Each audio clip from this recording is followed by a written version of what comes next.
ئەمڕۆ لە سنووری پارێزگای سلێمانی دوو تەرم دۆزرانەوە. هەروەها وەزارەتی ئەوقافش بڕیاری داوە کە دانانی پرسەی هاوڵاتی لە 1 ڕۆژ زیاتر نەبێت. ئەگینا سزا دەرێنەمانە و چەندەواڵێکی دیکەشم بۆ هێناوە. سڵاوتان لێبێت.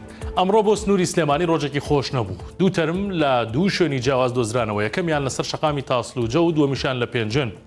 بە قسەی سامان نادر بەرپرسی فریاکەوتنی خێرای سلێمانی نازانن هۆکاری گیان لە دەستدانی هاوڵاتیەکەی شەقامی تاسلوجە چییە، بەڵام دەڵێن تەمەنی 55 ساڵ بووە و لێکۆڵینەوەش لەسەری دەستی پێکردووە. سەبارەت بە تەرمی ئەو ژنەش کە لە ماڵێکی پێنجۆن دۆزراوەتەوە، ئێمن ئیبراهیم قایمقامی پێنجێن بە 1964 ڕاگەیان ڕووداوەکە چەند ڕۆژێک لەمەوبەر ڕوویداوە و ژنەکە لەلایەن پیاوی خۆیەوە کوژراوە. پیاوەکەشی هەڵاتووە بۆ دیوی ئێران، تا ئێستاش دەستگیر نەکراوە. هەرچەندە بڕیار درابوو کە ماوەی بەڕێوەچوونی پرسەل لە هۆڵەکانی هەولێر و دەوروبەری تەنیا 1 ڕۆژ بێت، بەڵام ماوەیەکە هۆڵەکان پابەندی ئەم بڕیارە نین و ئەوقافی هەولێریش ڕێکارەکان تونتر کردوێتەوە. نەبەس ئیسماعیل وتەبێژی وەزارەتی ئەوقاف و کاروباری ئاینی بە 1964 ڕاگەیان کۆبوونەوەیان لەگەڵ لایەنە پەیوەندیدارەکان کردووە کە چاودێری هۆڵەکان بکەن ئەگەر پرسەدانان بۆ ماوەی زیاتر لە ڕۆژێک بەڕێوەچوو سزایان بدەن. لە مانگی ئەیلولی ساڵی ڕابردوودا ئەوقافی هەولێر چەند ڕێنماییەکی بۆ بەڕێوەبردننی پرسە بڵاو کردەوە. پرسە 1 ڕۆژە و هیچ قورئان خوێنێکیش بۆی نییە لە 75,000 دینار زیاتر وەربگرێت و دەبێت باجی ئەوقافیشی هەبێت. شۆفێرانی بارهەڵگر کە ژمارەیان نزیکەی 300 کەسە ئەمڕۆ ڕێگای سەرەکی چوون و گەڕانەوەی کەرکووک بۆ هەولێریان داخست و کێشیانەوەیە لە بازگەی دارەمان داوای نووسراوی سۆنەری بارەکانیان لێ دەکرێت. لەولاشەوە پشکنینی سۆنەر هیچ نووسراوێک بە بارهەڵگرەکان نادات. بارهەڵگرەکان کاری گواستنەوەی چەولم دەکەن و بە قسەی ڕەسوڵ مەولود کە یەکێکە لە شۆفێرەکان دەڵێت لە نێوان سۆنەر و بازگەکە گیرمان خواردو و نازانین چی بکەین، بۆیە بە ناچاری ئەم ڕێگەیەمان داخستووە. مام ڕەسوڵ لە ڕێگەی 1964 داوا لە سەرۆکوەزیرانی عێراق یاخود پارێزگاری کەرکووک دەکات بێنە سەرخەت و ئەو کێشەیەیان بۆ چارەسەر بکەن. دیسانەوە کێشە و گرفتی شۆفێری بارهەڵگر، بەڵام ئەم جارەیان لە سنووری سلێمانی ئەو کێشیان ئەوەیە کە بار بەوان نادرێت، دەدرێت بە شۆفێری ئێرانی. شۆفێرەکان تانکەری گواستەوەی سوتەمەنیان هەیە بۆ جاری دووەم لە سلێمانی گربوونەوە و شەقامی تانجەڕۆیان داخست. یەکێک لەو شۆفێرانە بە 1964 وت هەرچەندە بڕەپارەیەکی زۆر بۆ باج و گومرگ دەدەین، بەڵام بار نادرێت بە ئێمە و دەدرێت بە شۆفێرە ئێرانیەکان.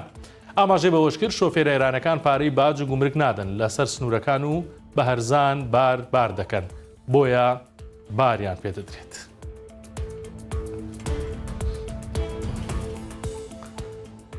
سەرنجتان ڕادێکێشم بۆ هەواڵێکی تر کە لە ماڵپەڕی 1964 هەیە و هەر ئەم ئێوارەیە وەزارەتی دارایی حکوومەتی هەرێمی کوردستان دیسانەوە بڵاوکراوەیەکی بڵاو کردەوە.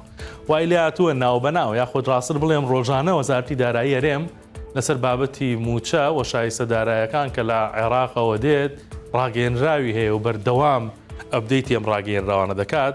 لە ڕاگەیەنراوەکەی میوارەدا وەزارەتی دارایی هەرێم دەڵێت حکوومەتی فیدراڵی ساڵی ڕابردوو تەنیا لە 48 بودجە بۆ فەرمانبەرانی هەرێمی کوردستان واتە بۆ موچە نردووە کە دەکاتە 10 موچەی ساڵی ڕابردوو ساڵی 2024 لە کۆی 12 موچە 10 موچەی نردووەمە بە قسەی وەزارەتی دارایی ئابووری هەرێم. لە ڕاگەیەنراوەکەدا کە ئەمڕۆ چوارشەمە بڵاوی کردێتەوە دەڵێت بەپێی کەشف و حسابی بانکی وەزارەت لە بانکی ناوەندی عێراق لقی هەرێم وەزارەتی دارایی حکوومەتی فیدراڵ تەنیا لە 48 بودجەی نردووە کە دەکاتە 10 موچە دەشڵێت لە ڕێکەوتی 1 2024 تاوەکو 31 12 2024 واتە کۆی ساڵەکە وەزارەتی دارایی حکوومەتی فیدراڵ لە کۆی 20 تریلیۆن و 91 ملیار و 463 ملیۆن و 950 هزار دینار تەنیا 10 تریلیۆن و 26 ملیار و قسووری نردووە. بەمەش ڕێژەکە بە قسەی وەزارەتی دارایی لە نیوەش کەمترەوەتە 148 نێردراوە. بۆیە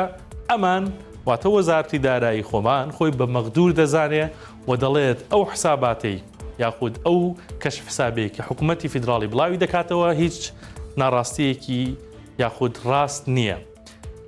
بە نسبەت موچە خۆرانی هەرێمی کوردستانەوە تاوەکو ئێستا 11 موچە دابش کراوە بەهی ساڵی پاری ساڵی 2024، بەڵام چارەنووسی موچەی مانگی 12 بە هیچ شێوەیەک دیار نییە و گفتوگۆکان لە نێوان حکوومەتی هەردوولا و ئەم شێوازە ڕوونکردنەوەیش لەلایەن وەزارەتی دارایی هەرێمەوە هەر بەردەوامی هەیە.